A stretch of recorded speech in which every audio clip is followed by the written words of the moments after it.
যেমন এই সামনে আসছে সরস্বতী পূজা, এই বাগবানী ইনি কিন্তু একটা জল রূপে নদী রূপে আছে। হ্যাঁ, যে মাকে আমরা পূজা করি সামনেই আসবে, তো এই মা নদী রূপে আছে। কিন্তু এই নদী মানে সরস্বতী নদী এখন তো প্রয়াগে আছে, ত্রিবেণী, এই কুম্ভ মেলা হয়ে গেল, গঙ্গা যমুনা সরস্বতী, কিন্তু ওইখানে গেলে পাবে, কিন্তু আর পাবে না সরস্বতী নদীকে। কেন? এই সরস্বতী নদী গুহর মধ্যে লুকিয়ে পড়েছিল। কেন জানো? যখন এই গ্রন্থের রাজা শ্রীমৎ ভাগবত গ্রন্থ, এই শ্রীমৎ ভাগবত গ্রন্থ লিখেছিল গণেশ, মুখে বলেছিল বেদব্যাস, ব্যাসদেব। তা যখন ব্যাসদেব বলছে আর গণেশ লিখছে, এখন যেমন আমি কীর্তনটা মাইকে গাইছি, অনেক আওয়াজ হচ্ছে, সবাই শুনতে পাচ্ছ, কিন্তু যদি এখানে এই মাইক্রোফোনটা না থাকতো তাহলে কি পিছনে যারা আছে শুনতে পেত না? তো যেখানে বসে গণেশ লিখছে আর ভাগবত বলছে ব্যাসদেব, তার পাশেই ছিল সরস্বতী নদী। তার যখন বলছে আর সরস্বতী নদী এত জোরে আওয়াজ করে বয়ে যাচ্ছে, মানে এত আওয়াজ, সেই আওয়াজে গণেশ অর্ধেক কথা শুনতেই পাচ্ছে না, মানে এত জোরে আওয়াজ হচ্ছে সরস্বতী নদী। তখনই রেগে গিয়ে বলেছিল ব্যাসদেব, এত বড় স্পর্ধা, আমি আজকের ভাগবত রচনা করছি, গ্রন্থের রাজা ভাগবত, আর তুই কিনা এমন গম্ভীর স্বরে আওয়াজ করতে যাচ্ছিস যে আমার আওয়াজ শুনতে পাচ্ছে না গণেশ, অর্ধেক তো লিখতে পারবে না, যেগুলো শুনতে পাচ্ছে না সেগুলো তো লিখতে পারবে না। আর গণেশ বলেছিল আমি লেখা শুরু করলে কিন্তু বন্ধ দেব না, তাহলে বন্ধও দিতে পারবে না, আর যেগুলো শুনতে পাচ্ছে না সেগুলো গণেশ লিখতে পারছে না। তখন সরস্বতী নদীকে অভিশাপ দিল যে যা, এই মুহূর্তে তুই পাতালগামী হবে, এই মুহূর্তে তোকে কেউ আর দেখতে পাবে না। সেই বদ্রিকাশ্রম, সেইখানে বেদব্যাসের অভিশাপে পাতালে চলে গেল মা সরস্বতী। পরে আবার আশীর্বাদে ওই সরস্বতী প্রয়াগ তীর্থ, ওইখানে গিয়ে সরস্বতী বিরাজমান হলো। তাহলে এই যেমন বাগবাণীকে সেবা করব, সেই বাগবাণী একটা নদী রূপে সৃষ্টি করেছিল, ওটা আবার গঙ্গা মায়ের অভিশাপ। সে যাই হোক, অনেক কাহিনী আছে। এই সরস্বতী আবার গোলকে আমার ভগবান নারায়ণের স্ত্রী হয়েও ছিল, অনেক ঘটনা। যাই হোক, একটু ছোট করে বললাম। হুগলি জেলার মাটিটা মা বড় ধন্যাতি ধন্য মাটি। ষোড় গোস্বামীর মধ্যে এক গোস্বামীও জন্ম নিয়েছিল এই হুগলি জেলায়, আদি সপ্তগ্রাম।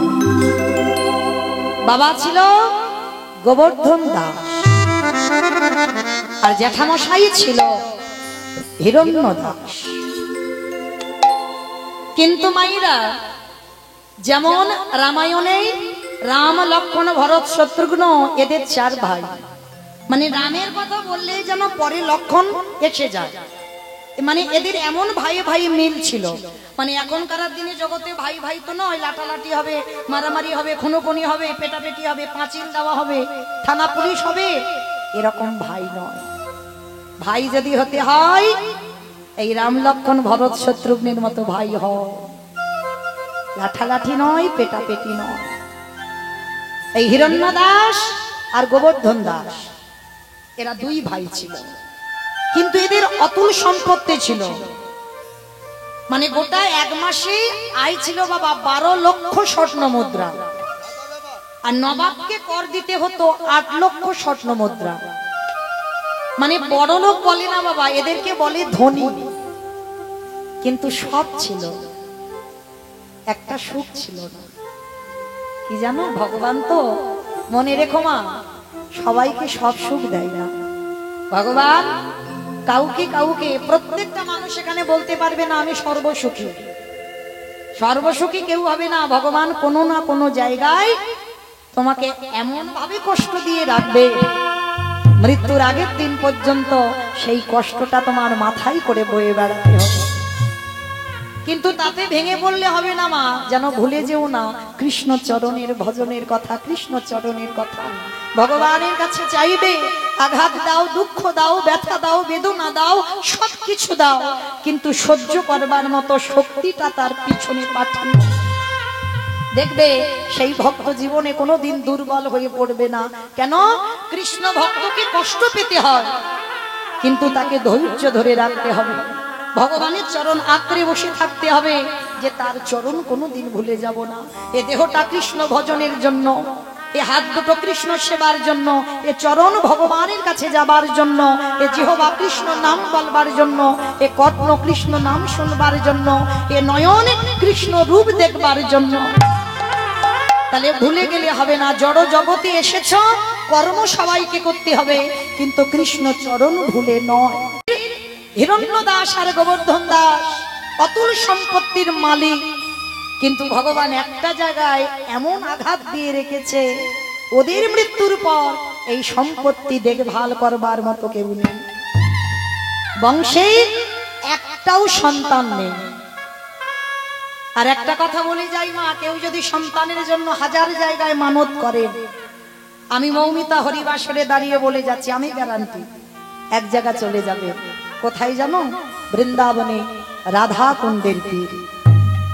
কারণ এই রাধা কুণ্ডে, কারণ আমরা মনুষ্য জীবনে সব তীর্থে স্নান করা অসম্ভব, কর্মজীবিত আমরা, সব তীর্থে স্নান হয় না। সে যে যতই বলুক না কেন আমি সব তীর্থে যাব, হয় না। কিন্তু একটা তীর্থে যদি গিয়ে স্নান করতে পারো, তাহলে তোমার সর্বতীর্থে স্নান হয়ে যাবে। জায়গাটা কোথায়? না রাধা কুণ্ডের তীর। এই জায়গাটায় সব তীর্থ এক জায়গায় আছে। কেন জানো বাবা? আপনারা জানেন ভগবান কৃষ্ণ অরিষ্ঠাসুরকে বধ করেছিল।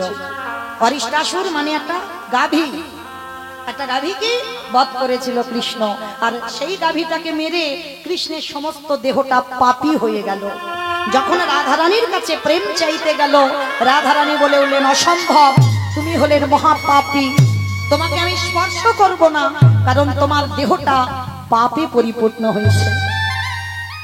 করজোর করে আমার গোবিন্দ বললেন, রাধে ওটা তো গরু ছিল না, ওটা গাভী নয়, ওটা ছিল অরিষ্ঠাসুর। আমার কাছে ছলনা করে ওই আমাকে মারবার জন্য গোমাতা রূপ ধারণ করেছে। রাধারানী হেসে বলেছিল, বধূ সে অরিষ্ঠাসুর হোক আর যেই হোক, কিন্তু রূপটা তো ধরেছিল গোমাতা। আর তুমি তো মেরেছো, অসুরকে হয়তো মেরেছো, কিন্তু রূপটা ধরেছিল তো গাভী রূপ। তাহলে গরুকে মেরেছো, গো হত্যা করেছো, তাতে তুমি মহাপাপী হয়ে গেছো।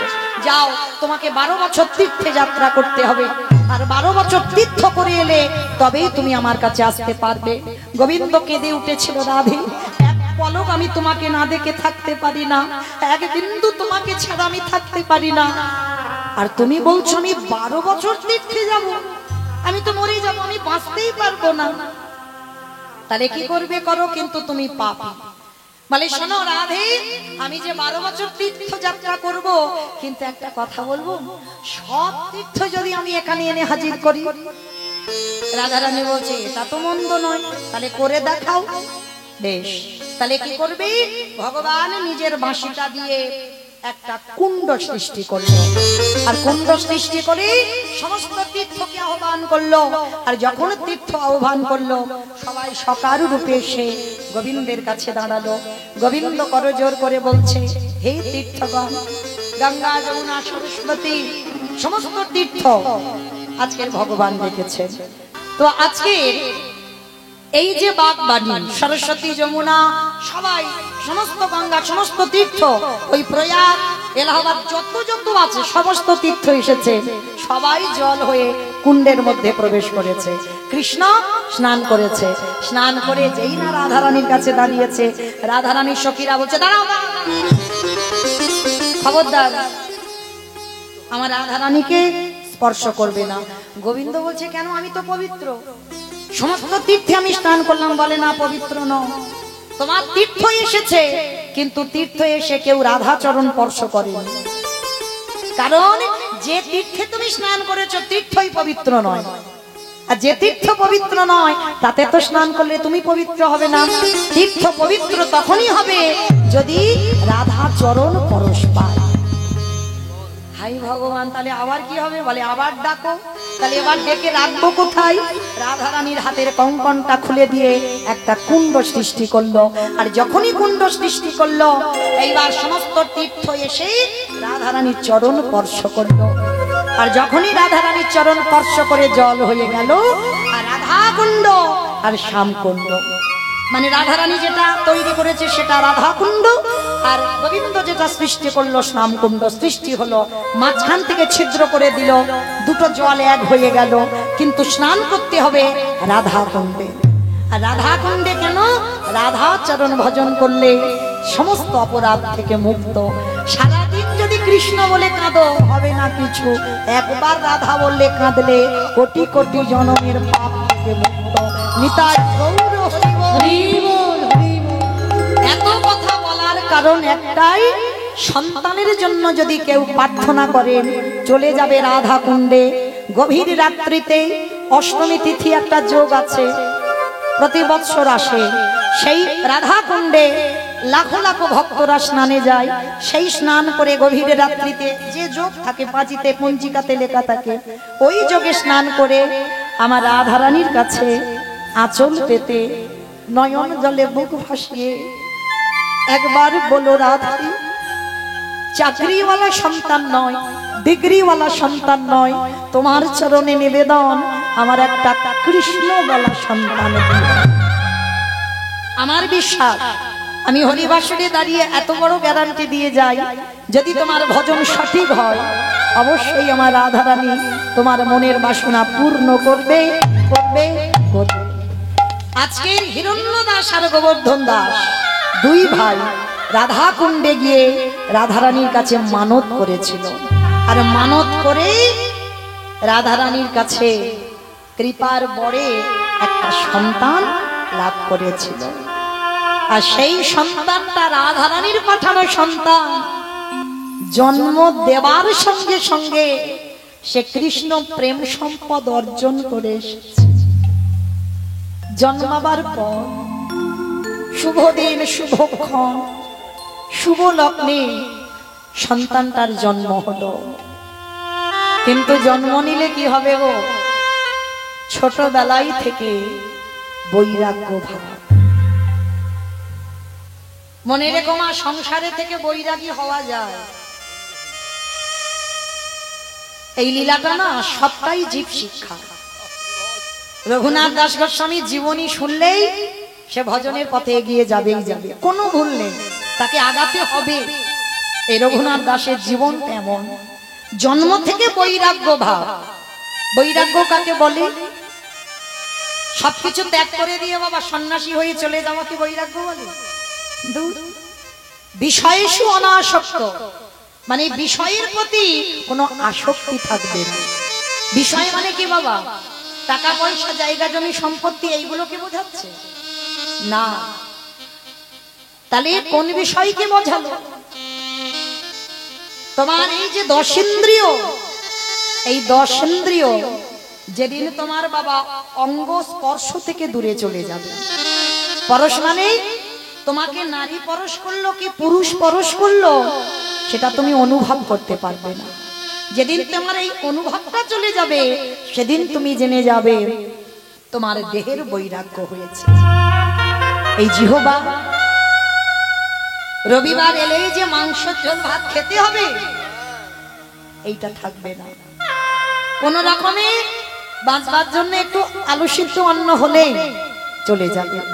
যেদিন জিহ্বার কোনো লালসা থাকবে না, যে এটা খাবো ওটা খাবো সেটা খাবো, এটা যেদিন থাকবে না, সেদিন তুমি বুঝতে পারবে তোমার জিহ্বার বৈরাগ্য হয়ে গেছে।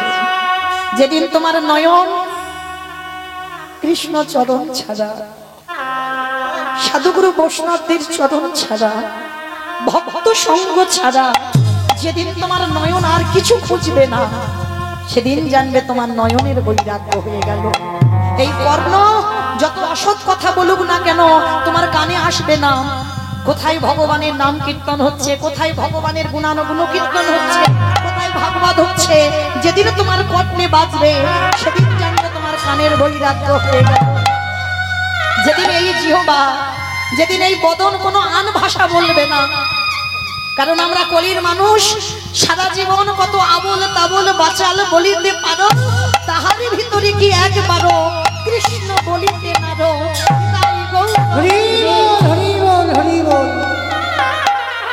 যেদিন তোমার মন সব চিন্তা থেকে দূর, আজকেরই কি খাবো, আজকেরই কেমন আছি, আজকের ভাবনা, কাল কি হবে ওই ভাবনা তোমার মনে আসবে না, মন চিন্তা থেকে দূরীভূত হবে, সেই দিন তুমি জানবে তোমার এই দশেন্দ্রিয়ের বৈরাগ্য হয়ে গেল।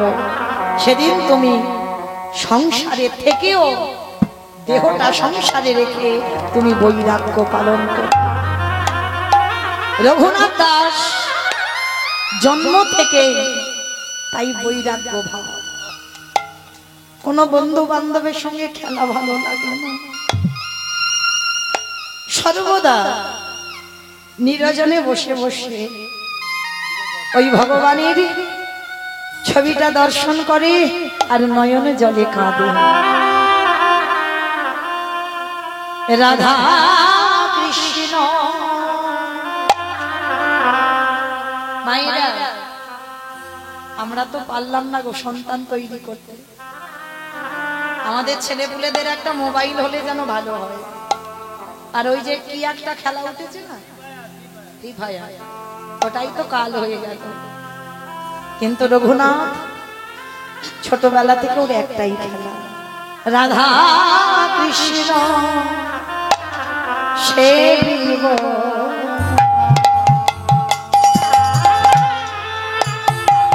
জীবনে মন, ওই রাধা কৃষ্ণ সেবিব জীবনে মরণে, যে স্থানে লীলা করে। ছোট রঘুনাথ যে স্থানে লীলা করে, আমার যুগল কৃষ্ণ যেই স্থানে লীলা করে আমার যুগল কিশোর,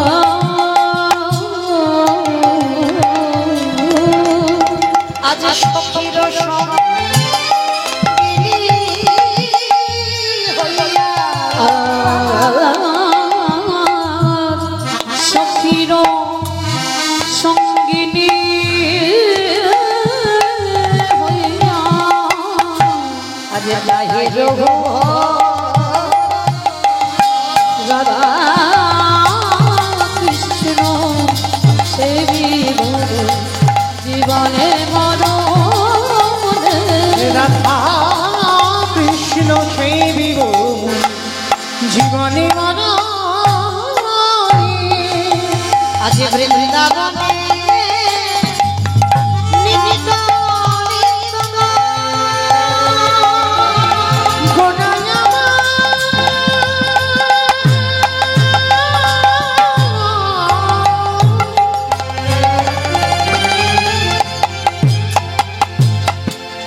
রানী গোনা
খেলা দেখো, আমি ওই চরণে সবে সব পেলাম, আমার দেহ মন প্রাণ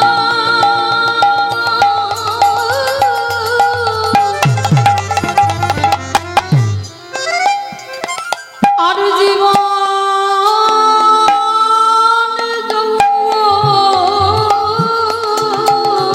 আমি ওই চরণে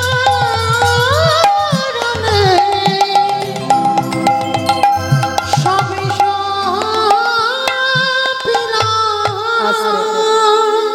আমার রঘুনাথ এমন কৃষ্ণ নামে পাগল হয়েছে না, যদি রাস্তায় কোনো ভক্ত মানুষ যাচ্ছে সাধুগুরু বৈষ্ণব, ছোট রঘুনাথ ছুটে ছুটে তার পিছনে চলে যায়। জমিদারের ছেলে তো, আবার দাঁড়ি প্রহরী প্রজারা ছুটতে ছুটতে গিয়ে রঘুনাথকে ধরে আনে। যেখানে ওই ভক্ত সঙ্গ হয় রঘুনাথ বাড়ি থেকে ছুটে চলে যায়। বাবা মা সিদ্ধান্ত নিল একে গুরু আশ্রমে পাঠাতে হবে, একে বাড়ি রাখা চলবে না।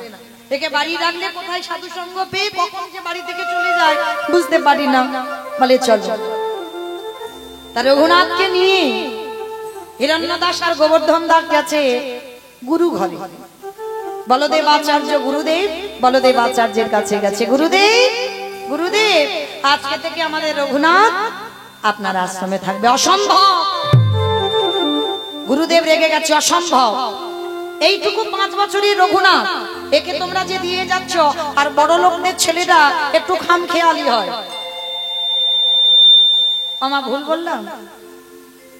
বড় লোকের ছেলেরা একটু খামখেয়ালি হয়, মানে যখন যেটা বলবে ওদের যে পূরণ করতে হবে।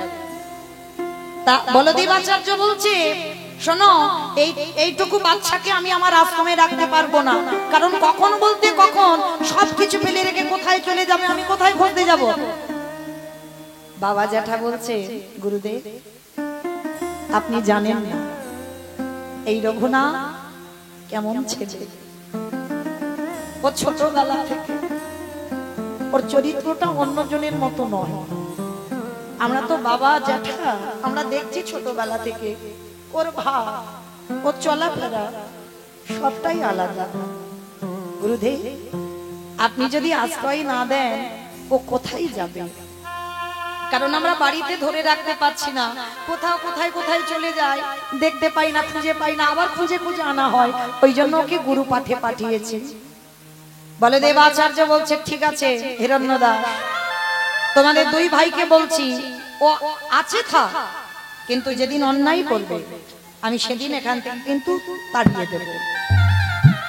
তা বাবা জ্যাঠা বলছে, গুরুদেব আমাদের রঘুনাথ কোনোদিন ভুল করতেই পারে না, আপনি জানেন না, ওকে দেখেন ও কেমন ছেলে। বাবা জ্যাঠা রেখে গেল গুরু আশ্রমে। আর গুরুদেবের এখনকার দিনে যেমন কত বইপত্র আছে, তখনকার দিনে গুরু পাঠে ভাগবত পাঠ হতো। ভাগবত নিয়ে গুরুদেবরা আলোচনা করত, শিষ্যরা বসে শুনত। তো আজকের ভাগবত পাঠে বসেছে গুরুদেব, সমস্ত বালকরা বসে আছে, আর রঘুনাথ সবার সামনে বসেছে। মায়েরা ভালো করে শুনবেন, আমরাও তো সন্তানের মা, তৈরি করতে হবে সন্তান। আমরা বলি না সন্তান দিতে হবে বংশের প্রদীপ, হ্যাঁ গো, বংশে যে প্রদীপ দেবে সেই প্রদীপটা দেওয়ার মতো তো ছেলে তৈরি করতে হবে, না হলে তো তোমার অবর্তমানে সে তো জুয়া খেলতে যাবে, তাস খেলতে যাবে, সন্ধ্যা প্রদীপ জ্বালবে না, ঠিক মতো সন্ধ্যা আহ্নিকও করবে না, সকাল হলে ভগবানকে সেবাও দেবে না। তাহলে সন্তান তৈরি করতে হবে। এইবার রঘুনাথ কি করেছে দেখো,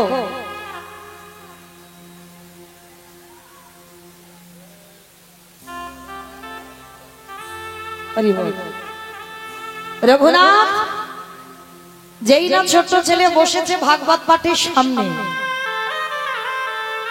আর পাঠক ঠাকুর মানে গুরুদেব বলদেব আচার্য পাঠ করছে না, আর ওইটুকু দুধের ছেলে সামনে বসে বসে বাবা নয়ন জলে বুক ভাসাচ্ছে। গুরুদেব পাঠ করে যাচ্ছে, ভাগবত পাঠ করে যাচ্ছে, আর ওইটুকু ছেলে পাগলের মতো বসে বসে কাঁদছে।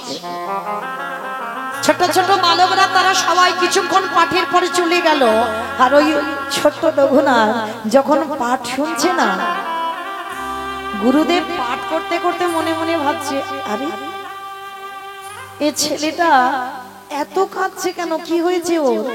তবে কি বলো, বাবা মার কথা মনে পড়ছে ওই জন্য কান্নাকাটি করছে। গুরুদেব ভাগবতটা রেখে রঘুনাথকে ডেকেছে, রঘুনাথ এসো আমার কাছে এসো। রঘুনাথ, রঘুনাথকে কোলের উপরে গুরুদেব বসিয়েছে। বাবা তুমি কাঁদছিলে কেন? তুমি অমন করে সামনে বসে বসে আমি পাঠ করছি আর তুমি কাঁদছো, কি হয়েছে বাবা তোমার? ও বাবা মার কথা, জ্যাঠার কথা মনে পড়ছে না গুরুদেব? তাহলে কাঁদছো কেন? অন্যান্য কি পড়ুয়ারা তোমাকে মেরেছে? না গুরুদেব। তাহলে কাঁদছো কেন? ওই যে আপনি ভাগবত পড়ছিলেন, ও বাবা ওইটুকু ছেলে, তুমি কি ভাগবতের এত কঠিন শ্লোক বুঝতে পারলে? না গুরুদেব, আমি কিছু বুঝতে পারি। তাহলে কাঁদছো কেন?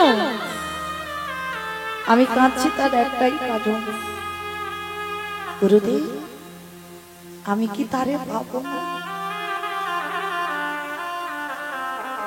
বলো না, আমি কি তারে পাবো না? কার কথা বলছিস বাবা? কাকে পাওয়ার কথা বলছিস? গুরুদেব আমি কি কোনোদিন কৃষ্ণ চরণ পাবো? ওগো গুরুদেব,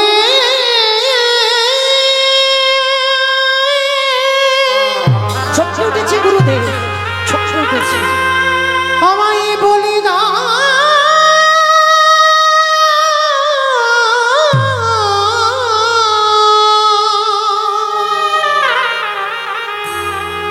আমি কোথা গেলে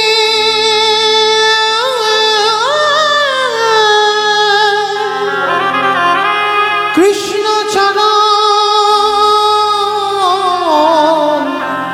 দর্শন পাবো।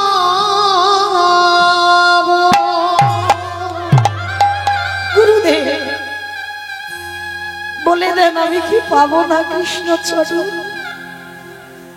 ওইটুকু ছেলের কান্না দেখে গুরুদেব রঘুনাথকে বুকে জড়িয়ে ধরেছে। রঘুনাথ তোর এতটুকু বয়স, তুই কৃষ্ণ পাবার জন্য কাঁদছিস? গুরুদেব আমার যে বড় ইচ্ছা, আমি একবার কৃষ্ণ বদন দেখতে চাই। বলো না গুরুদেব, আমি কি কৃষ্ণ পাবো না? আমি কি কৃষ্ণ চরণ দর্শন করতে পারবো না? পাবি বাবা, পাবি। আমি গুরুদেব, আমি তোর মাথায় হাত দিয়ে আশীর্বাদ করছি, পাবি তুই কৃষ্ণ চরণ, পাবি। আশ্রমে রইল রঘুনাথ। কিছুদিন পর নামাচার্য হরিদাস ঠাকুর বেনাপোলের জঙ্গলে লক্ষ হীরাকে উদ্ধার করে বলদেব আচার্যের ঘরে এসেছে। আর যেই না বলদেব ঘরে এসেছে, সমস্ত পড়ুয়ারা সবাই হরিদাস ঠাকুরকে দর্শন করে সবাই প্রণাম করছে। আর রঘুনাথ হরিদাস ঠাকুরকে দেখে ষষ্ঠাঙ্গে দণ্ডবত। এই পৃথিবীতে দুজন ভক্ত আছে বাবা, হরিদাস ঠাকুরের মতো কেউ এত নাম জপ করতে পারবে না। যে যতই বড় ভক্ত হোক না কেন, হরিদাস ঠাকুরের মতো নাম জপ কেউ করতে পারবে না। আর রঘুনাথ দাস গোস্বামীর মতো দণ্ডবত প্রণাম পৃথিবীতে আর কোনো ভক্ত পারবে না। যেই না হরিদাস ঠাকুরকে দণ্ডবত প্রণাম করেছে, আর ভক্তকে পরশ করে হরিদাস ঠাকুর চমকে উঠেছে। একে একে একে এমন করে আমায় পরশ করলো। আচ্ছা বাবা, ভক্ত চিনবে কি করে বলো তো? এইটা খুব দামি কথা, ভক্ত চিনবে কি করে? এই গলায় তুলসীর মালা দেখলে মনে করবে আমি বড় ভক্ত? না, দাদার সঙ্গে তিলক সেবা করা রয়েছে, আমি বড় ভক্ত? না। তাহলে ভক্তর কোন জায়গা দেখলে চিনতে পারবে? ভক্তের নয়নের দিকে তাকাবে। যে ভক্তের নয়নে কৃষ্ণ প্রেমের বাড়ি ছড়ে, কৃষ্ণ নামে যার হৃদয়টা দুলে ওঠে, মনে রাখবে তুমি কিঞ্চিত ভক্ত হবার যোগ্যতা অর্জন করেছো মাত্র। আর ভক্ত চিনতে গেলে তার নয়নের দিকে তাকাতেই হবে। যেই না রঘুনাথকে তাকিয়েছে চোখের দিকে, হরিদাস ঠাকুর বলে বলেন, এই তো সেই মাটি, যে মাটিতে বীজ পুঁতলেই অঙ্কুরিত হবে। কত দামি কথা বাবা! এই মাটিতে বীজ পুঁতে দেব, পুঁতলেই ওই মাটিতে বীজ অঙ্কুরিত হবে। রঘুনাথকে বুকে জড়িয়ে ধরেছি। রঘুনাথ যেই না হরিদাস ঠাকুরকে একটাই কথা বলছে, প্রভু বলেন না আমি কি তারে পাবো না? যাকেই দেখতে পাই রঘুনাথ শুধু একটাই কথা বলে, বলেন না আমি কি তারে পাবো না, আমি কি তাকে পাবো না? এই ছেলে কার কথা বলছিস? কেন? আমি কৃষ্ণ পেতে চাই। মানে সারাদিন ছেলেটা কৃষ্ণ বলতে বলতে যেন পাগল, কৃষ্ণ বলতে বলতে যেন উন্মাদ। আর সব সময় হরিদাস ঠাকুরকে রঘুনাথ অনুকরণ করত। হরিদাস ঠাকুর 24 ঘন্টায় একবার আহার করত। যারা ভক্তি জীবনে নেমেছো বাবা, অধিক আহার নিষিদ্ধ, অধিক নিদ্রাও নিষিদ্ধ। তা বলে এই নয় রাতের পর রাত জেগে থাকো, দিনের পর দিন না খেয়ে থাকো, এটা নিয়ম নয়। বলছি অল্প আহার করতে হবে আর অল্প নিদ্রা রাখতে হবে।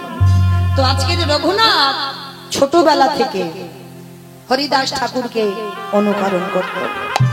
জমিদারের ছেলে হয়ে যে পালঙ্কে ঘুমাবার মানুষ, সে ঘুমাতো এই খড় বিছিয়ে খড়ের উপরে। যে জমিদারের ছেলের পাবালিশ না হলে ঘুম হবে না, ওই খড়ের বিছানায় ঘুমায়। আর একটা বহির্বাস একটা অন্তর্বাস, আর কিছু নয়। রঘুনাথ পাঠশালা থেকে বাড়িতে গেলেন, আর পাঠশালা থেকে গিয়ে না ওই গুরুজনদের মহান মহান ভক্তদের আশীর্বাদে তার কৃষ্ণ প্রেম ভক্তিটা দ্বিগুণ বেড়ে গেছে। বাড়িতে গিয়ে সর্বদা উদাসের মতো বসে থাকে, শুধু মনে মনে একটা কথা, আমি কি তারে পাবো না, আমি কি তারে পাবো না, আমি কোথায় গেলে কৃষ্ণ পাবো?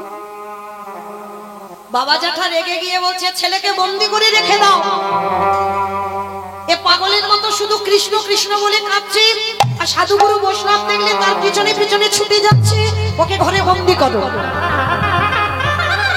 বাবা জ্যাঠা রঘুনাথকে ঘরে বন্দি করে দিল, হাতে পায়ে শিকল দিয়ে বেঁধে রেখেছে, ছেলে যাতে আর বৈষ্ণব সঙ্গ করতে না পারে, কৃষ্ণ বলে চলে না যায়। কি গো মা, পারবে বেঁধে রাখতে? এই কৃষ্ণ নামের রোগ যদি একবার তোমার ধরে যায়,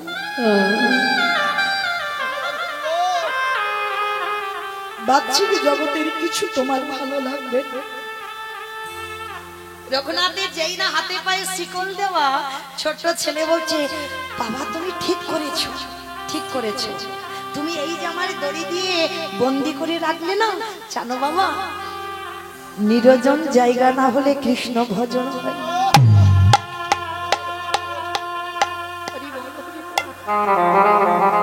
ভজন লোকালয় হয় না বাবা। এই যে আমরা জপের মালা নিয়ে জপ করি না লোকের সামনে, এটা দেহ শুদ্ধ হয়, আসল ঘরে নাম হয় না। আসল ঘরে নাম করতে গেলে তোমাকে নিরজনে একাকী বসতে হবে। একাকী বসেই দেহ মন প্রাণটা একেবারে কৃষ্ণ চরণে সমর্পণ করতে হবে। আন ভাবনা নয়, আন চিন্তা নয়, তখন নিরজনে বসে তুমি নাম করো, সেটা হবে তোমার আসল ঘরে নাম। আর এটা তোমার দেহ শুদ্ধ হচ্ছে মাত্র, অন্য কিছু হচ্ছে না। তো এইবার রঘুনাথ যেই না বন্দি করে রেখেছে, বাবা জ্যাঠাকে বলছে, ঠিক করেছো, আমি এইবার নিরজনে বসে আমি নাম জপটা করতে পারবো। রঘুনাথকে খেতে দেয়, খায় না। 100 সপ্তাহ হয়ে গেল রঘুনাথ কিছু খাচ্ছে না, অনাহারে অনিদ্রায়। শুধু মনে একটা কথা, আমি কি তারে পাবো না? এই ভাবনাটা রাখতে হবে মানুষের জন্য নয়। এই ভাবনাটা রাখতে হবে কৃষ্ণ চরণ পাবার জন্য। এক সপ্তাহ একটা ছেলে খাইনি, ভাবেন মা। জ্যাঠামশাই হিরণ্যদাস খবর পেয়েছে, ছুটে এসেছে, রঘুনাথ, রঘুনাথ, আমি শুনলাম তুমি নাকি খাওয়া দাওয়া সব বন্ধ করে দিয়েছো, তুমি নাকি ঘুম নিদ্রা সব ভঙ্গ করছো, কেন? কি হয়েছে তোমার? কেন? কার জন্য তোমার এত কষ্ট? কার জন্য তুমি এত কাঁদো? বলো আবার। জ্যাঠামশাই, জ্যাঠামশাই, আমি বলবো, রঘুনাথ, তোর এই চেহারা তোর দেখে আমার যে বড় কষ্ট হচ্ছে বাবা। বল বল, তুই আমার কাছে কি চাস? কার জন্য তোর মন এত আকুলি বিকুলি করে? কার জন্য তোর এত জীবনে কষ্ট? দেবে জেঠু, আমি যা চাইবো তুমি দেবে জেঠু। দেবো বাবা, দেবো, কিন্তু তোর কষ্ট আমি দেখতে পাচ্ছি না, আমি তোকে দেবো। বল বাবা, তুই কি চাস? না, ওইরকম বললে হবে না, আগে ত্রিসত্য করো, আমি যা চাইবো তাই দেবে। জ্যাঠামশাই ত্রিসত্য করলো। রঘুনাথ বলছে, জেঠু তুমি কিন্তু ত্রিসত্য করেছো, আমাকে কিন্তু দিতে হবে। বললাম তো বাবা দেবো। বল, কার জন্য তুই এত কাঁদছিস? কার জন্য তোর জীবন এত আকুলি বিকুলি হয়? কে সে? জেঠুর হাতটা ধরে বলছে, জেঠু কৃষ্ণ এনে দাও,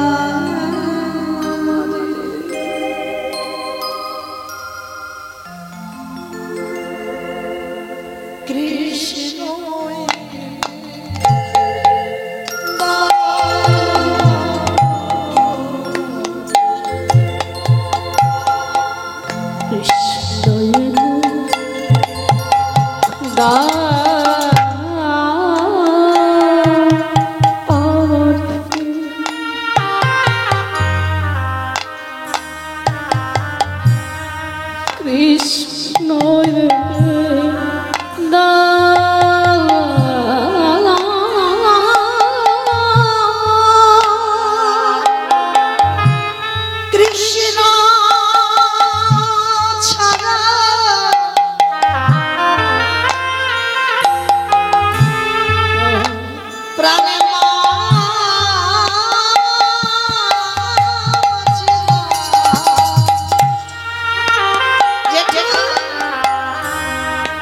কৃষ্ণ এনে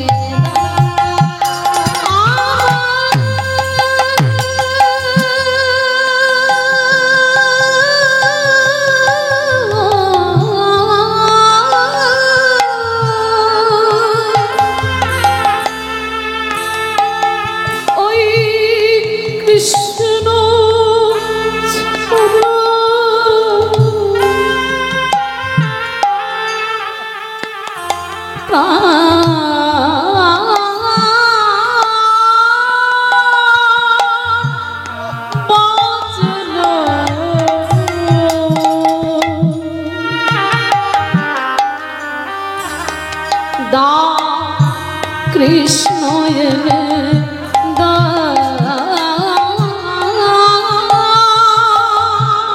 কেউ বোঝে না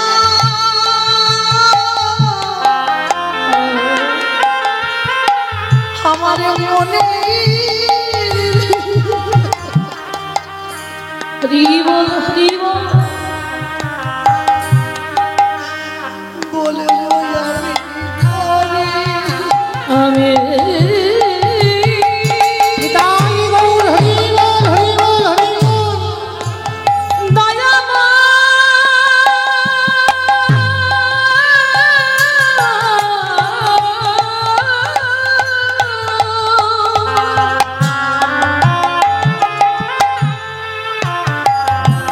রাম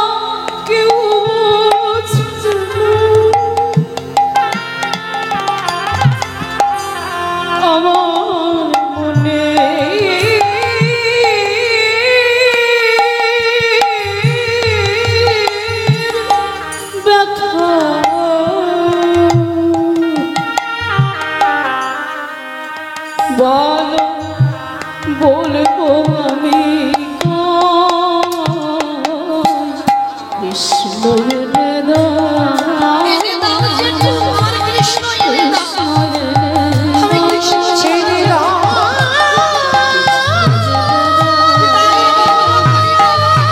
কৃষ্ণ এনে দাও কৃষ্ণ এনে দাও কৃষ্ণ এনে দাও রঘুনাথ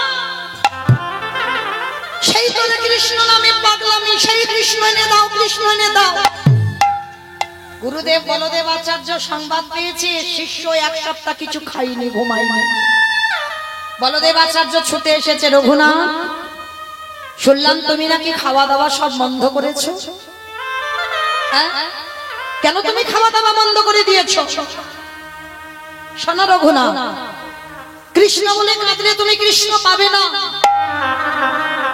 সেই কৃষ্ণ নবদ্বীপের মাটিতে গৌর হয়ে এসেছে তুমি গৌর বলে কাঁদো আর গৌরকে দর্শন করলে তোমার কৃষ্ণ দর্শন হয়ে যাবে গুরুদেব গুরুদেব আমি গৌর বলে কাঁদলে আমার কৃষ্ণ দর্শন হয়ে যাবে তাহলে আছে কোথায় গৌর তাহলে কেন নবদ্বীপের মাটিতে জ্যাঠামশাই আর বাবা দুজনে রঘুনাথকে নিয়ে গেল আর ঠিক ভোরের বেলা নবদ্বীপের মাটিতে নবদ্বীপের মানুষরা তারা সবাই হরিনামে মেতে আছে আর সেই হরিনামে এমন পাগল আর সেই দিনে রঘুনাথ আর হিরণ্য দাস আর গোবর্ধন দাস গিয়ে দাঁড়িয়েছে ভজ গৌরাঙ্গ কহ গৌরাঙ্গ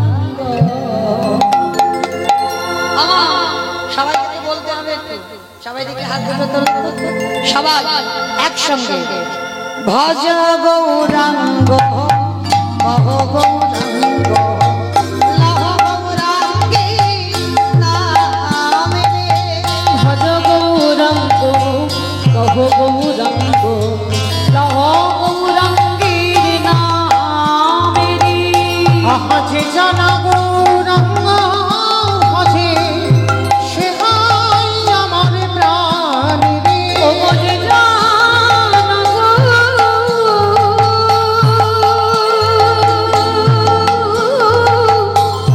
রঙ্গ ভজি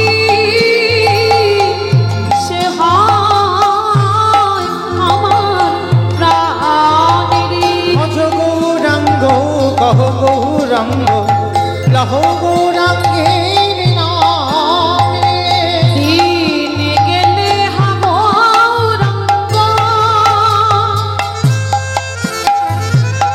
অগজনা বাড়ি দিন গেলে হাগো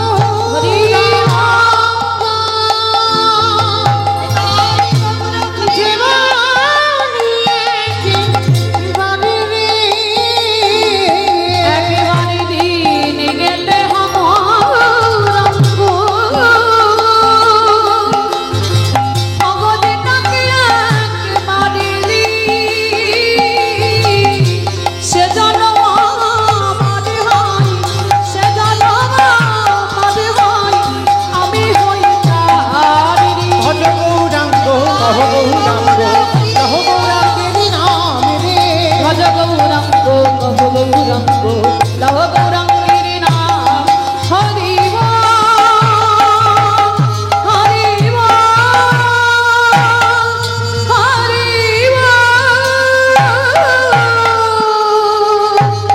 হরি ওই তো। হরি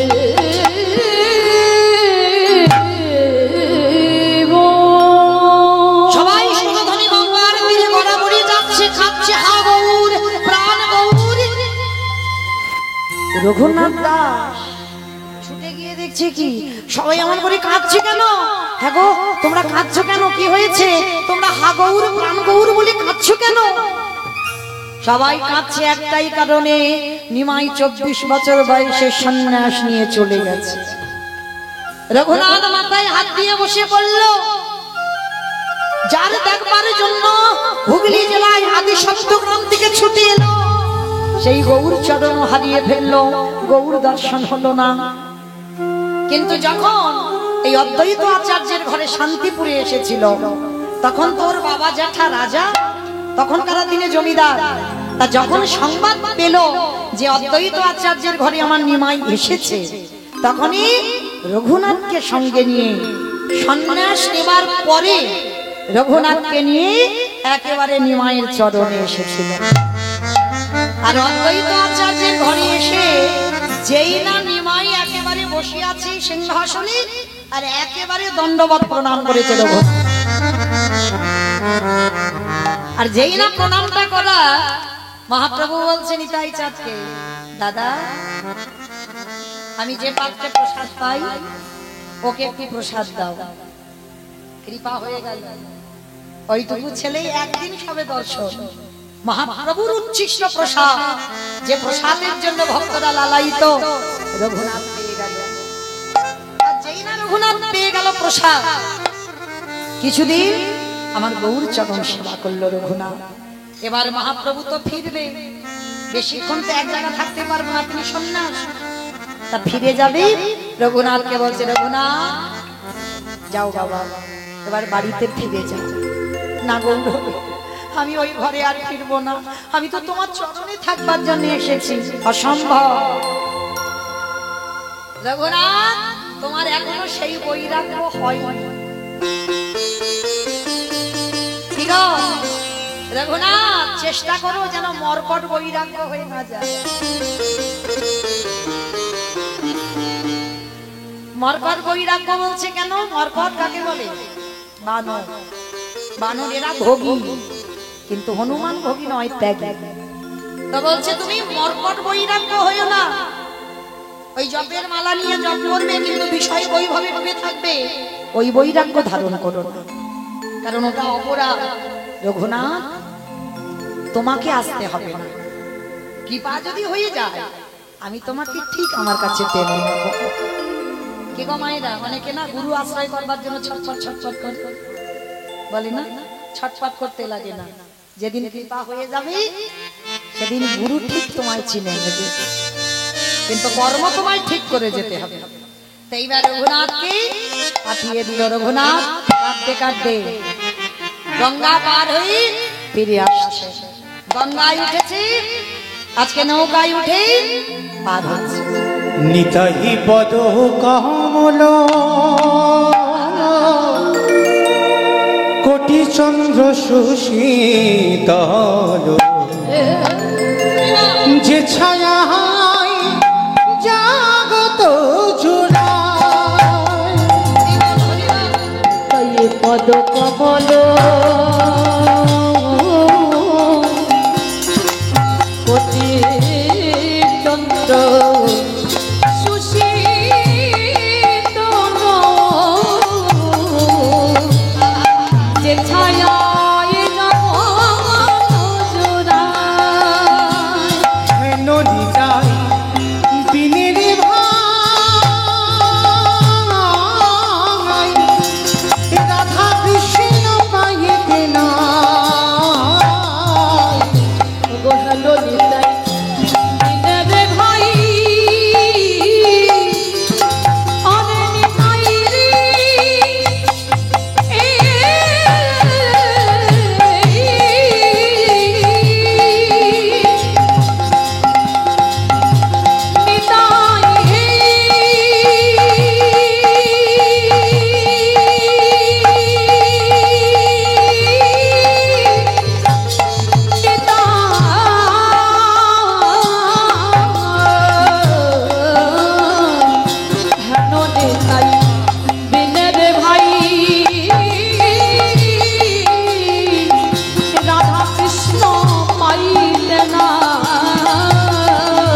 দৃঢ় করি ধরণী তাই পাই,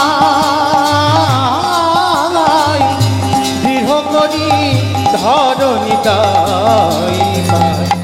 সে সম্বন্ধ নাহি যা বৃথাই জন্ম গেল তা, সেই পশু বড় দুরাচা। সেই সম্মত নাই বৃথা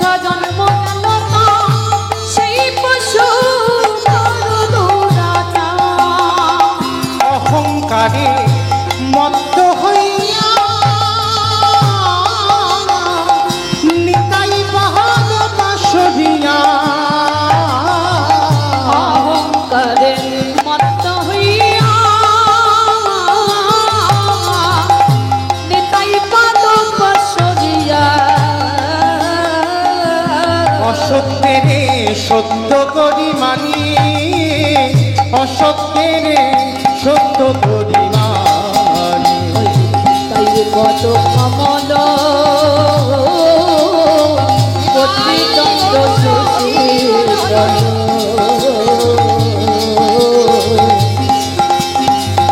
যে ছায়ায় জগৎ জুড়ে, ছায়ায়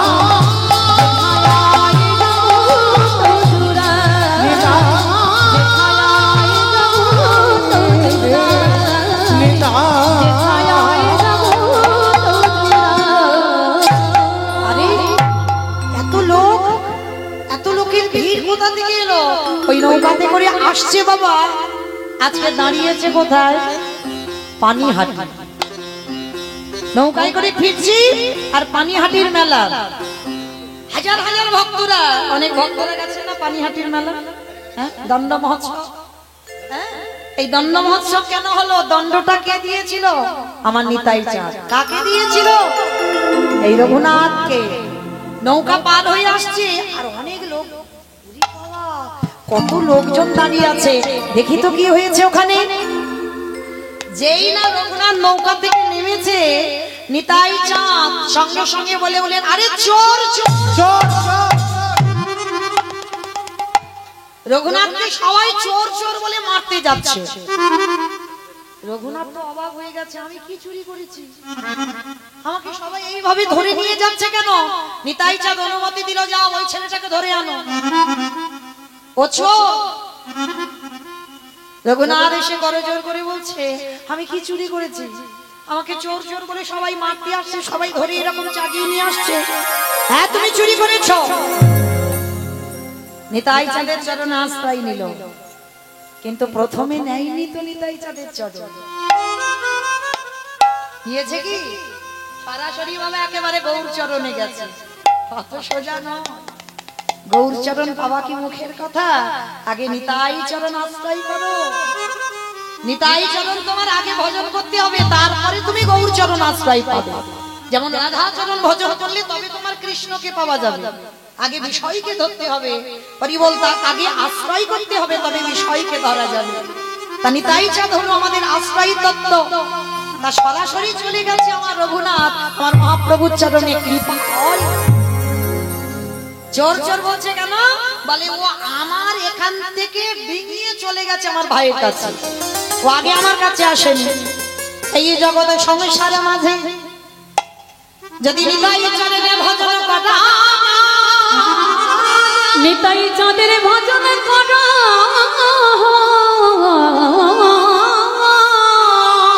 তবে আমার গৌর চাঁদের কৃপা পাওয়া যাবে।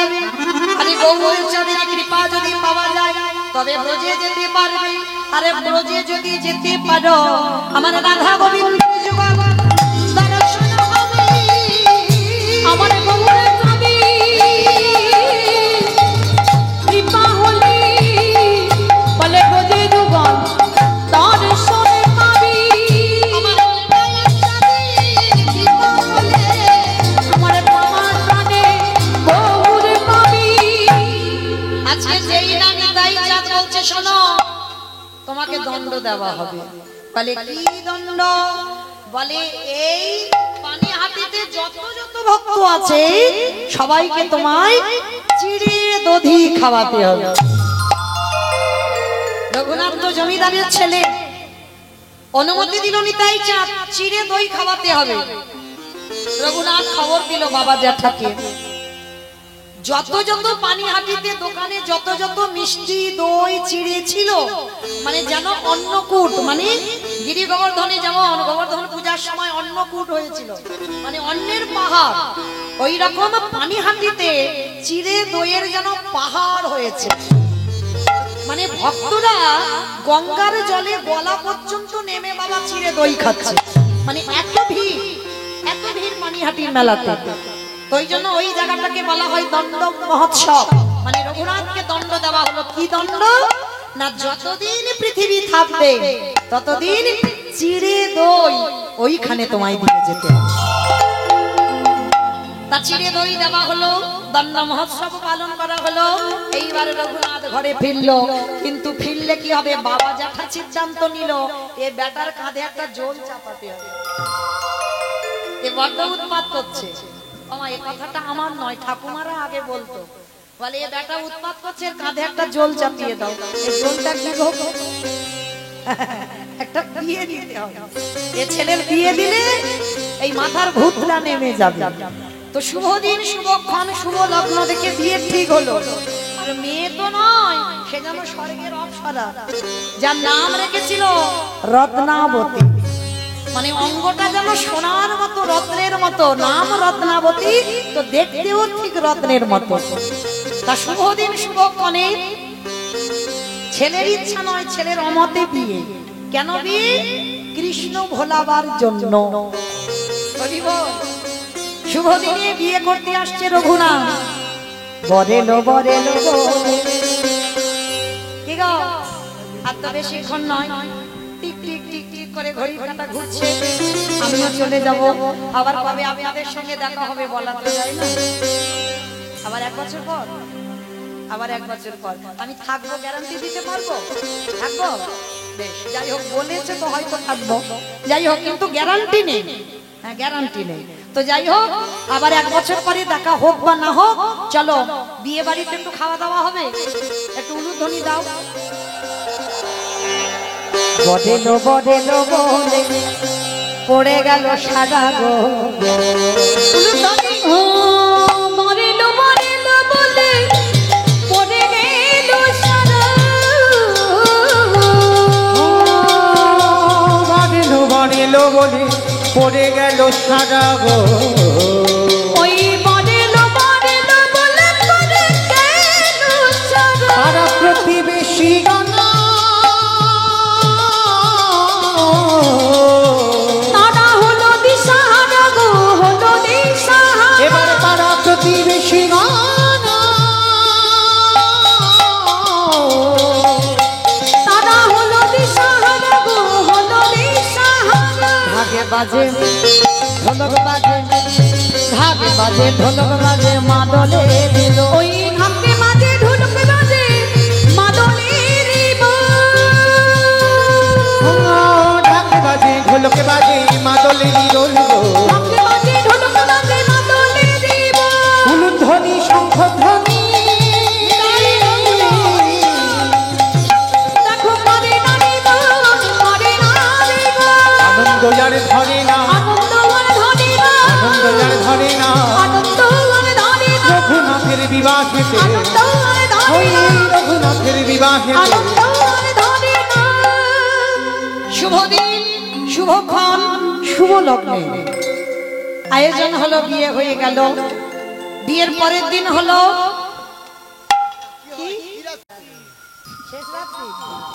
শেষ রাত্রি, কাল রাত্রি। যাই হোক, তারপরের দিন কি হলো? ফুলসজ্জা। বাহ! রঘুনাথকে বিয়ে দেওয়া হলো কেন? কৃষ্ণ ভোলাবার জন্য। এইবার রঘুনাথ ঘরের দরজা বন্ধ করে বসে আছে, রত্নাবতী প্রবেশ করেছে। প্রবেশ করে মা উল্টে গেছে। উল্টে গেছে মানে কি জানো? বাসর ঘরে তো এখনকার দিনে নয় মা, আগে থেকে অনেকবার দেখা সাক্ষাৎ হয়ে যাচ্ছে, কান্নাকাটি সেন না। কিন্তু তখনকার দিনের মেয়েরা ছোট ছোট বিয়ে দেওয়া হতো। আর যখন ওই বউ ভাতের দিন বাপের বাড়ি থেকে লোকজন যেত, কান্নাকাটি হতো না। এখন তো সে কান্নাকাটি নয়, নাচানাচি হয়। হ্যাঁ, তখনকার দিনে কান্নাকাটি হতো। কেন? এই যে বাপের বাড়ি থেকে লোকজনেরা এলো, আবার চলে যাবে, এই কষ্টের জন্য কাঁদতো। দেখিনি, শুনেছি না। হরি বল। এইবার রঘুনাথ কি করেছে? এই জায়গায় উল্টে গেল কেন? রত্নাবতী কাঁদছে না, রঘুনাথ ঘরের কোণে বসে বসে কাঁদছে। তা রঘুনাথ যখন কাঁদছে, রত্নাবতী গিয়ে স্বামীর চরণে প্রণাম করেছে। এখনো বদন দেখেনি কিন্তু রঘুনাথ, কোন নারী বদন দেখে না। এই প্রথম একটা নারী, তাও বদন এখনো দেখেনি। 3টে দিন হয়ে গেল। কাল রাত্রির কথা বাদ দাও, ওদিন তো দেখেই না। বিয়ে করেছে কিন্তু বদন দেখেনি। ফুলসজ্জা রাত্রিতে রঘুনাথ ঘরের দরজা বন্ধ করে কাঁদছে। আচ্ছা বলো তো মা, যদি কোনো পুরুষ ফুলসজ্জা রাত্রিতে কান্নাকাটি করে সমাজ কি বলবে? এর নিশ্চয়ই অন্য জায়গা প্রেম ভালোবাসা আছে, ওই মেয়ে পছন্দ নয় ওই জন্য কান্নাকাটি করছে। কিন্তু এটা তো সে কাহিনী নয়। যে পুরুষ নারী বদন দেখেনি তার প্রেম ভালোবাসা তো দূরের কথা। তা যেই না বাবা রত্নাবতী করজোর করে বলছে স্বামী, রত্নাবতীর বদনের দিকে না তাকিয়ে মুখটা নিচু করে রঘুনাথ বলছে, তুমি যে আমায় বিয়ে করেছো, জেনে বিয়ে করেছো তো? কিসের জন্য তুমি আমায় বিয়ে করেছো আর কেন আমার বাবা মা তোমার সঙ্গে বিয়ে দিয়েছে জেনেছো? রত্নাবতীর চরণটা স্পর্শ করে বলছে, আমি জেনেছি তোমাকে কৃষ্ণ ভোলাবার জন্য। পারবে কৃষ্ণ ভোলাতে? রত্নাবতী বলছে, স্বামী আমি তো কৃষ্ণ ভোলাবার জন্য আসি, তোমার মতো স্বামীর চরণ পেয়েছি। এ যে আমার এক জন্মের সাধনা নয়, কোটি কোটি জন্ম সাধনা করে তবে তোমার মতো স্বামীর চরণ পেলাম। আর তোমাকে আমি ভোলাবো কেন? তোমাকে ভোলাবার জন্য আমি তো আসি। বেশ রত্নাবতী, রত্নাবতী বলছে, স্বামী একটা কথা জিজ্ঞাসা করব। আজকের আমাদের ফুলসজ্জার রাত, তুমি কার জন্য কাঁদছো আমায় বলো, আমি তোমার তার কাছে পাঠিয়ে দেব। পারবে না, পারবে না। আমার যার জন্য এত হৃদয় আকুলি বিকলি, যার জন্য আমার এত কষ্ট, পারবে না, তুমি কখনো পারবে না। পারবো শাসন, আমি তোমার বউ নয়, আমি তোমার স্ত্রীও নয়, আমি তোমার সহধর্মিণী। কালকে আমি বলেছি না, সহধর্মিণী তাকেই বলবে যে স্বামী ধর্মের কাজে সাহায্য করবে। তাতে জীবনে যত কষ্ট আসুক না কেন, কিন্তু স্বামী ধর্মের কাজে আমি সাহায্য করব।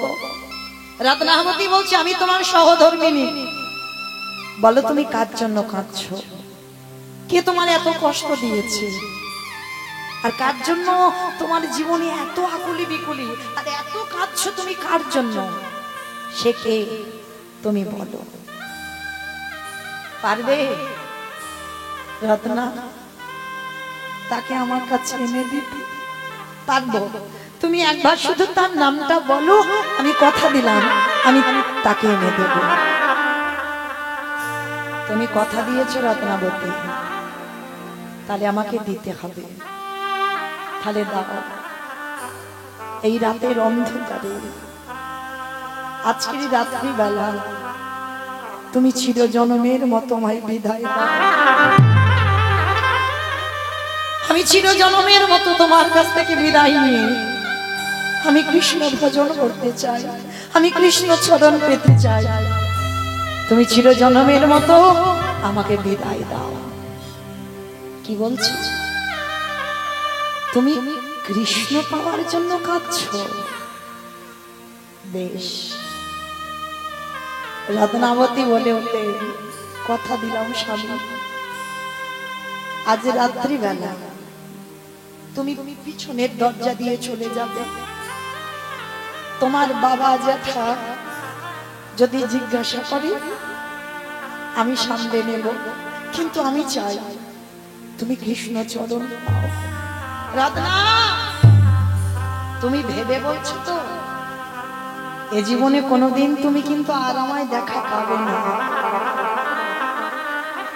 স্বামী,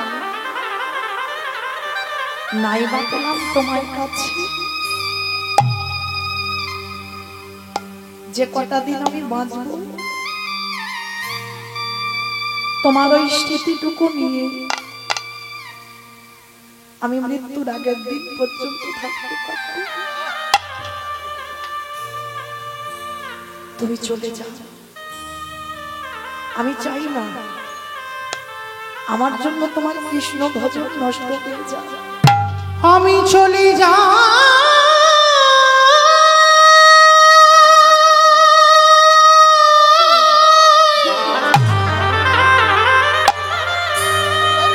আর কখনো এসো না। রাতে নামতি গো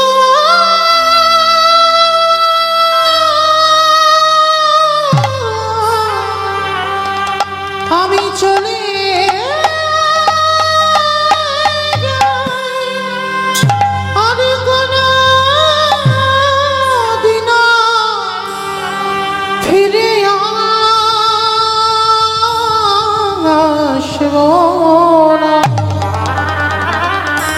আমি চলে যাই রাতে না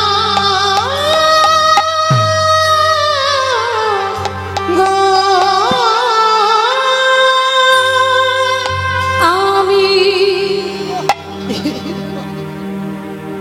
সুখের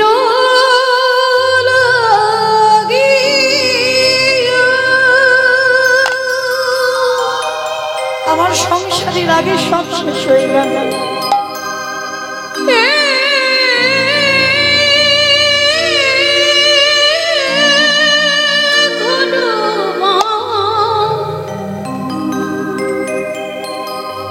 বাঁধিনু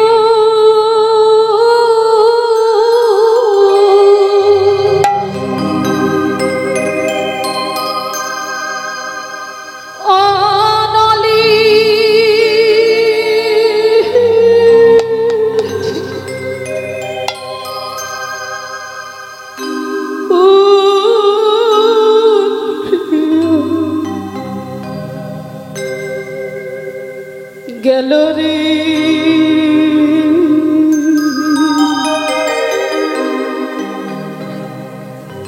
অনলে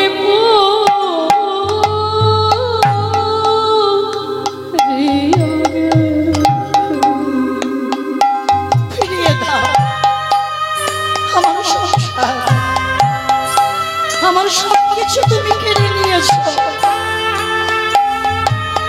ছেলে জনমের মতো রাতের অন্ধকারে স্বামীকে বিদায় দিচ্ছে। চলে যাও, আর কোনোদিন তুমি আমার মতো নারীর কাছে এসো না, আর কখনো তুমি আসবে না, কোনোদিন না। আমি সাগর সে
এই অভাগিনীর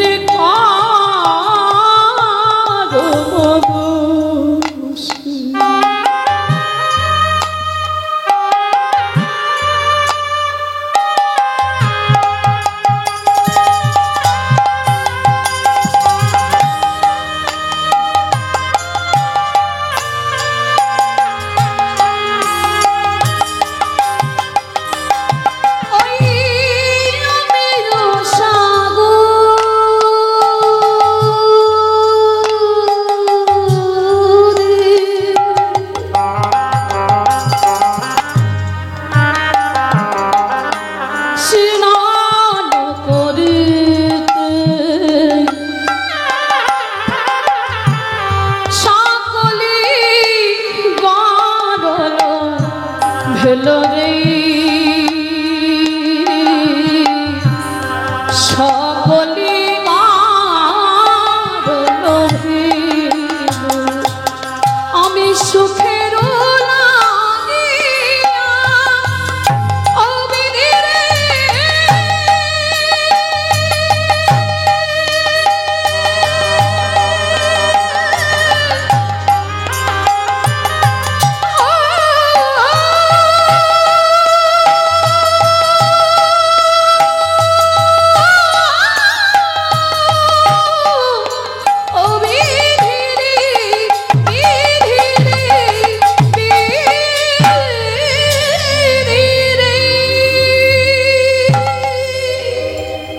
রাতের অন্ধকারে চিরজনমের মতো ঘর থেকে বের করে দিল স্বামীকে।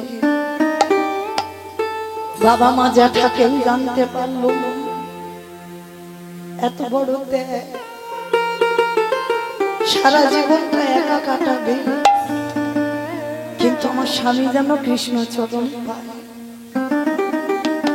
চলে গেল রঘুনাথ। কোথায়? জগন্নাথ ধাম, পুরী ধাম।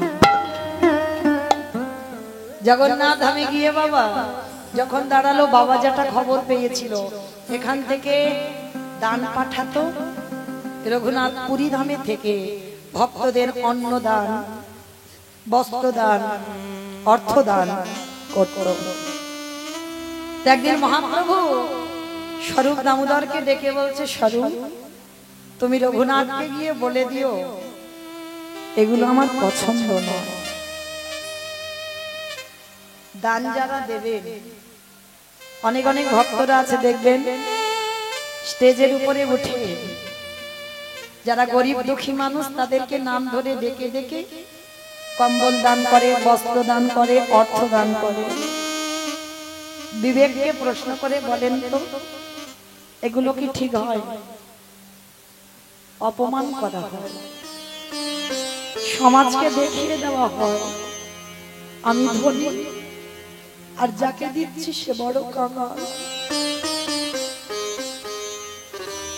দান যারা করবে, ডান হাত যদি দান করে না, বাম হাত বুঝতে পারবে না, জানতে পারবে না। দান করবে নিরজনে, দান করবে চুরি করে, সমাজে জানিয়ে জানিয়ে দেওয়া।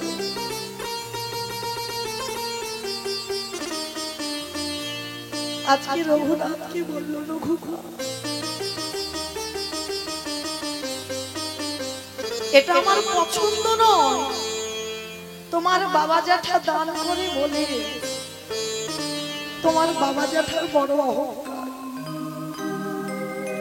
যে আমার আছে, আমি গরিবদের দান করছি, এইটা আমি পছন্দ করি না। রঘুনাথ বাবাদের খবর পাঠালো যেন কোনো কিছু আর পুরী ধামে না পাঠায়, আমি আর নিতে চাই না। রঘুনাথ এইবার দিন চলে কি করে জানো? ওই জগন্নাথ ধামে গিয়ে যত যত ভক্তরা আছে সবার কাছে দাঁড়ে দাঁড়িয়ে ভিক্ষা করে খায়। এই জায়গাটা মা আর 5 মিনিট পরে বিদায় নেব। রঘুনাথের জীবনের শেষটা দেখে, দাঁড়ে দাঁড়িয়ে ভিক্ষা করে, আর সেই ভিক্ষা করে করে প্রসাদ পায়। মহাপ্রভু আবার স্বরূপ দামোদরকে খবর দিল, স্বরূপ তুমি গিয়ে রঘুনাথকে বলো এটাও আমি পছন্দ করি না, রঘুনাথ যে ভিক্ষা করে করে খাবে এটাও আমি পছন্দ করি না। তাহলে কি করবে? রঘুনাথ মহাপ্রভুর আদেশ মতো যারা পুরী ধামে গেছেন, আনন্দ বাজার দেখেছেন? আনন্দ বাজার যেখানে জগন্নাথের প্রসাদ বিক্রি হয়, ওই আনন্দ বাজারে বসে থাকা, আর যেগুলো উচ্ছিষ্ট হয়, যেগুলো বেশি হয়, রঘুনাথ বসে থাকে ভিখারি।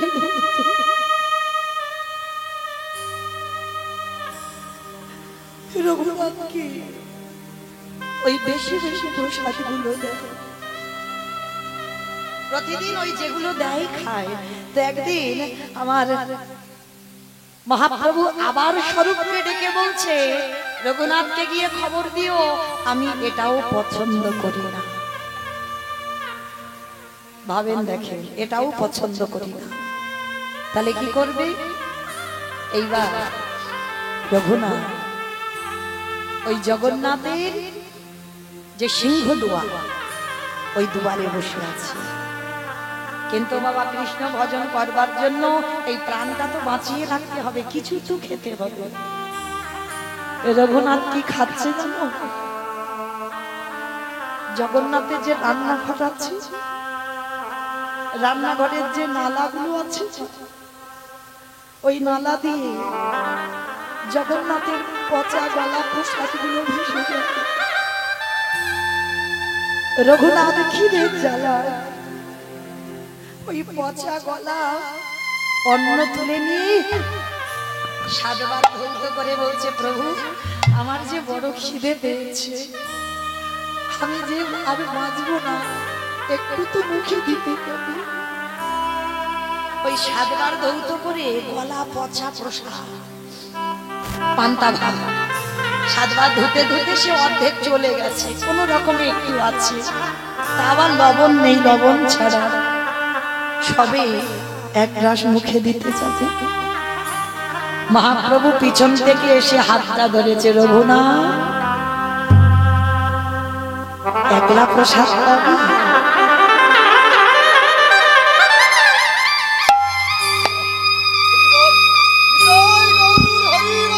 হরি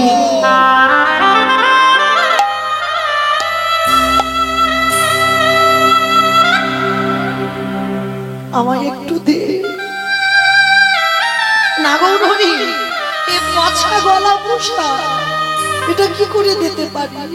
এতে লবণ নেই, পচা গলা। মহাপ্রভু বলছে, প্রসাদ কোনদিন পচে?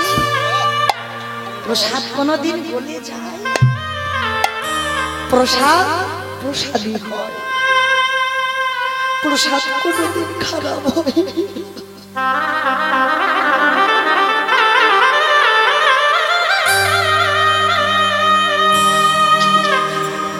একটু দে না রঘুনাথ। হরি রঘুনাথ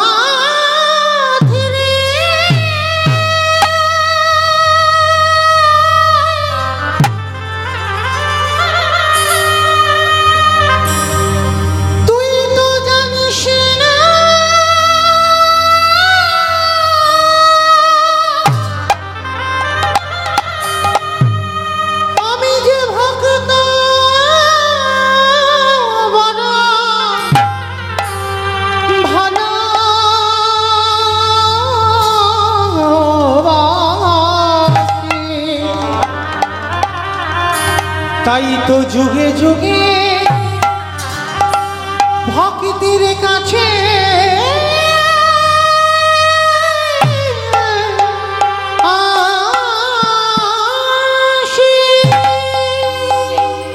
মহাপ্রভু হাত থেকে কেড়ে নিয়ে ওই পচা গলা প্রসাদ রঘুনাথ বদনে দেয়।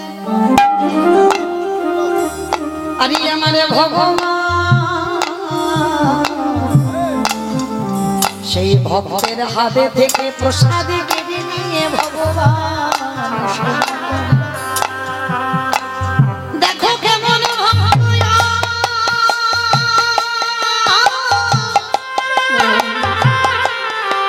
দেখো কেমন রঘুনাথ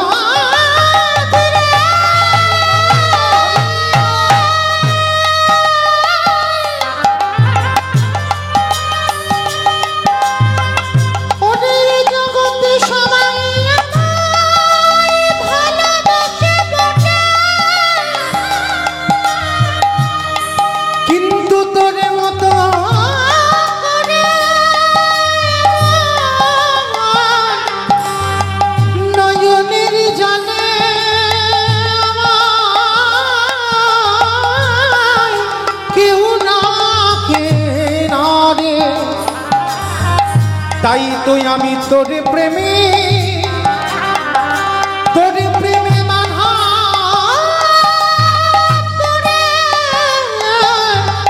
গেলাম। আমি ভক্ত বড়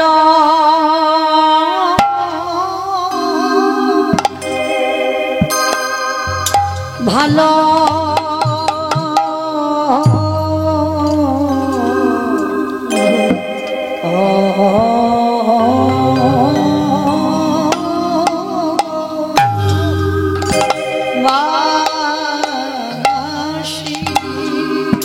তাই তো যুগে যুগে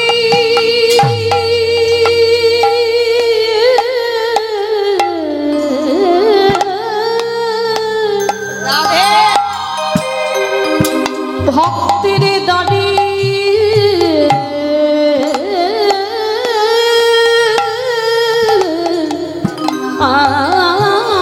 আসি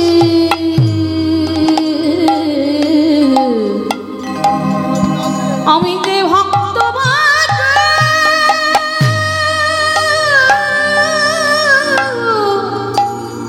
ভালো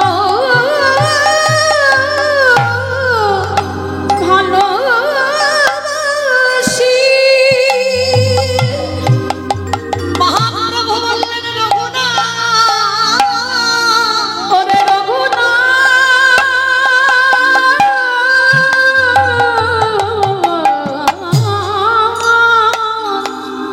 ধরে মত করে যদি আমার আগে জন ভক্ত,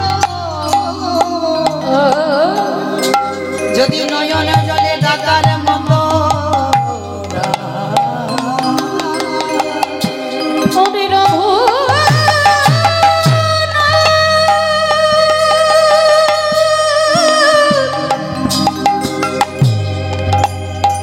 আমি যে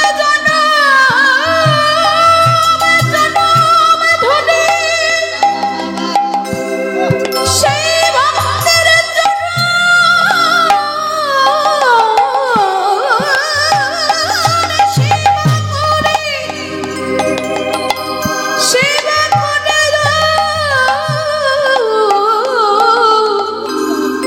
সেই ভক্তের প্রেমের জিনিস করতে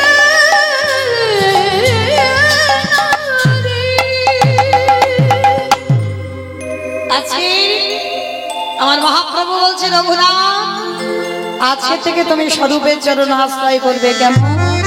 স্বরূপের মধ্যে আমি রয়েছি, বলো তুমি আমার কাছে কি চাও? তাহলে গৌরহরি, আমার অনেক দিনের ইচ্ছা আমি একটু রাধা কুণ্ডে যাব। যেখান থেকে উৎপত্তি সেখানেই তো যেতে হবে। রাধা কুণ্ডে গিয়ে রঘুনাথ কঠিন ভজনে মাতল। নিয়ম সেবার মাস দামোদর ব্রতের মাসে সারাদিন পরিক্রমা করে এসে রাধা কুণ্ডের তীরে হৃদয় হাত চাপড় দিয়ে শুধু হা রাধে করে কেঁদে বেড়ায়। একদিন রাধে রাধে বলে ধুলায় পড়ে আছে, এত রোগ, আরে কি রাধা রানী আমার থাকতে পারে? সে যে করুণাময়ী, সে যে প্রেমময়ী, সে যে প্রেম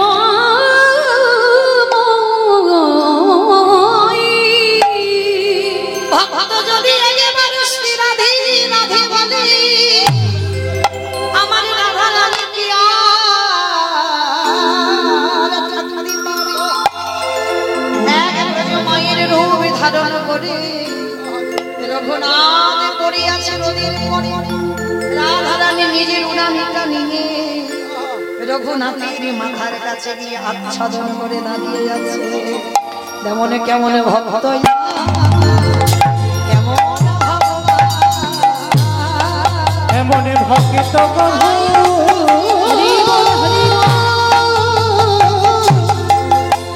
এমন ভক্ত প্রভু দেখি নাই হে। বলে ভক্ত কেমন ভগবান। আজ দেখো দেখো দুজনে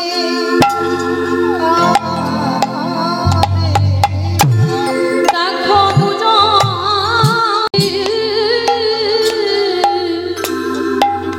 দেখো কাঁদে, আজ ভক্ত কাঁদিয়া ভগবান কাঁদে। দেখো দুজনে কাঁদে, দেবে না বলে কাঁদবে না কেন?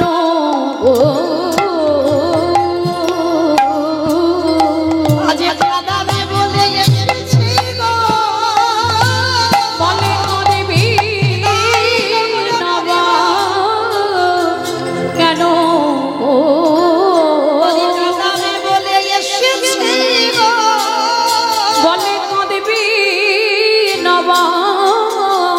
কেন গো আজ রাধারানী আমার আচ্ছাদন করে দাঁড়াইয়াছে। ওই রঘুনাথ যেই না ওই রোগ চলে গেছে তো গাটা ঠান্ডা মতো উঠে দেখে না আমি ব্রজমা দাঁড়িয়ে আছি। রঘুনাথ কেঁদে বললেন মা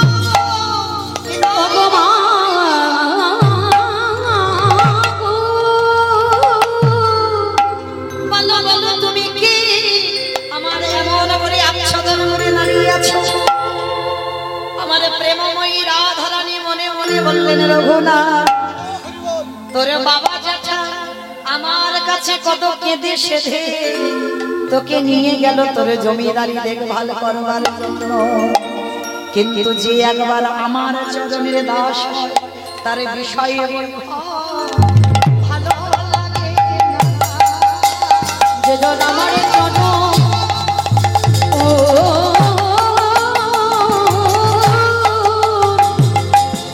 যে জন আমার জন প্রশ্রয় করে তার বিষয়ে বইব ভালো লাগে না। কে তুমি? রাধারানী নিজ রূপে দাঁড়িয়েছে।